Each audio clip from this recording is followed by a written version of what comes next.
Have you always wanted to know and learn about investing, but you never really understood anything about it? Then keep watching. This video is for you. Welcome to the From Zero to Wealth channel. This channel provides you easy to understand information about wealth creation through personal finance and investing, teaching you what schools should have. In this video, we'll be covering the very basics of investing.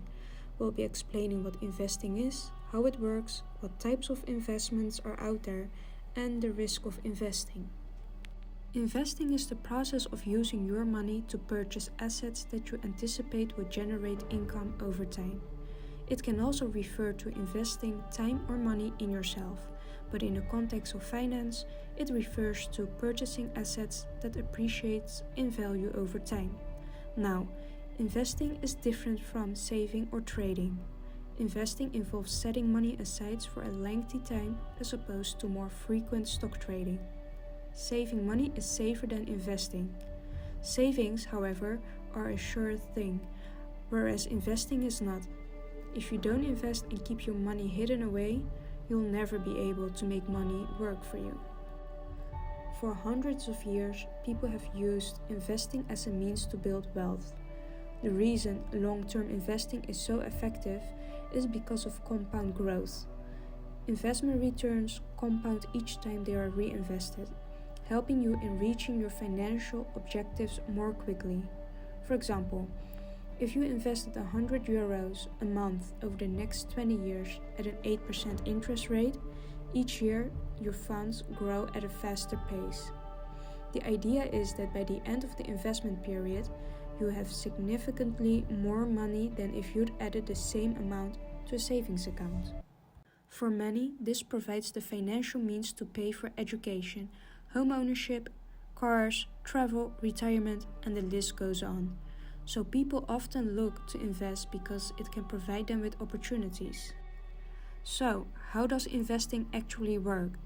To put it in a simple way, investing works when you buy an asset at a low price and sell the asset when it's high. The difference between the price sold and the price bought is your capital gain. Capital gain means profit. The increase in value between when you bought the asset and when you sold the asset is called appreciation. And how can an investment appreciate? Here are a few examples. A share of stock can appreciate when a company creates a new product that boosts sales, which then increases the company's revenues and raises the stock value on the market. A corporate bond could appreciate when it pays 5% annual interest and the same company issues new bonds that only offers 4% interest, making yours more desirable. Or a commodity like gold might appreciate because the US dollar loses value, driving up demand for gold.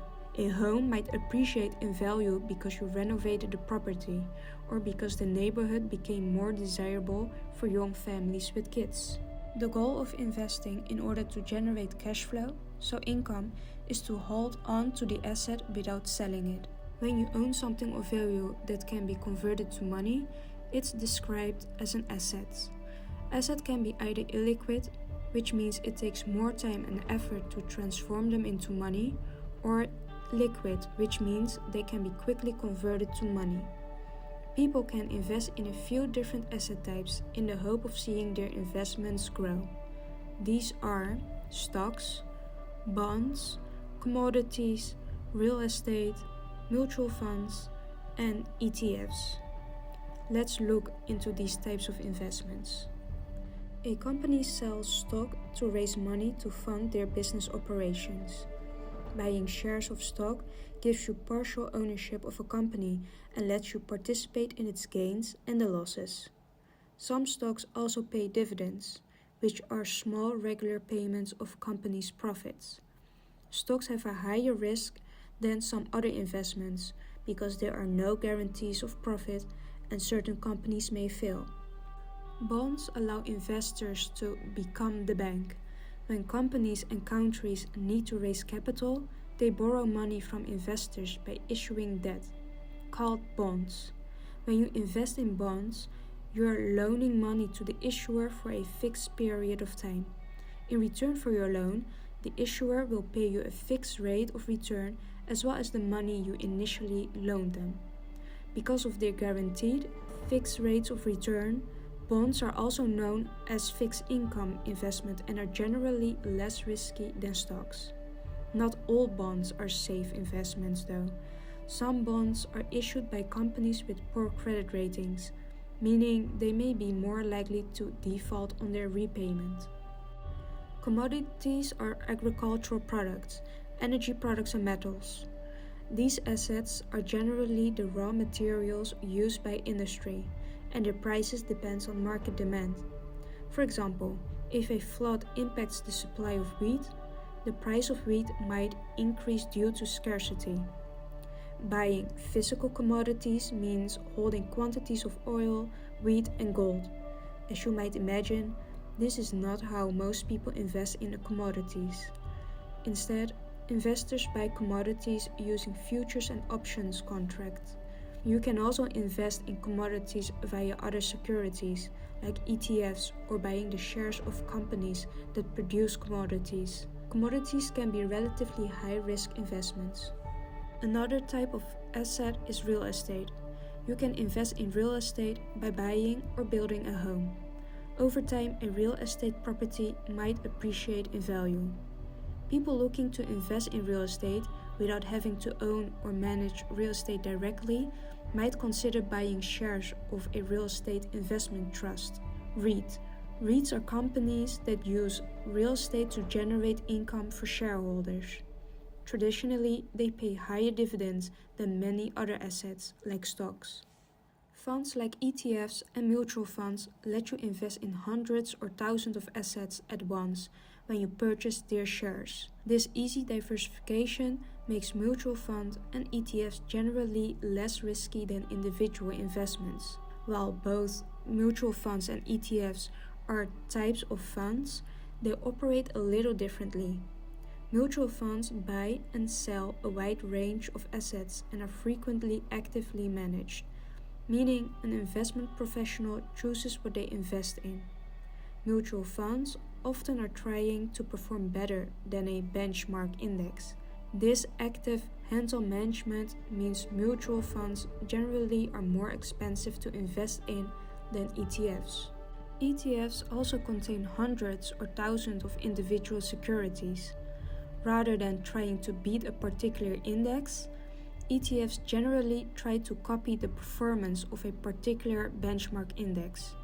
This passive approach to investing means your investment returns will probably never exceed average benchmark performance. Because they aren't actively managed, ETFs usually cost less to invest. Now we know what the different types of investments are. Let's look at a different level of risk. Taking on more risk means your investment returns may grow faster, but it also means you face a greater chance of losing money. Less risk means you may earn profits more slowly, but your investment is safer. Your risk tolerance will determine how much risk you are willing to take. If you're comfortable with more short-term ups and downs in your investment value for the chance of greater long-term returns, you probably have a higher risk tolerance. If you feel better with a slower, more moderate rate of return with fewer ups and downs, then you may have a lower risk tolerance. Many studies show that investors who hold onto stocks for the long term will be rewarded with higher returns, like when young people invest for retirement, or when you have years and decades before you need the money. You're generally in a better position to recover from dips in your investment value. For example, while the S&P 500 has seen a range of short-term lows, including recession and depressions, it still provided average annual return of about 10% over the past 100 years.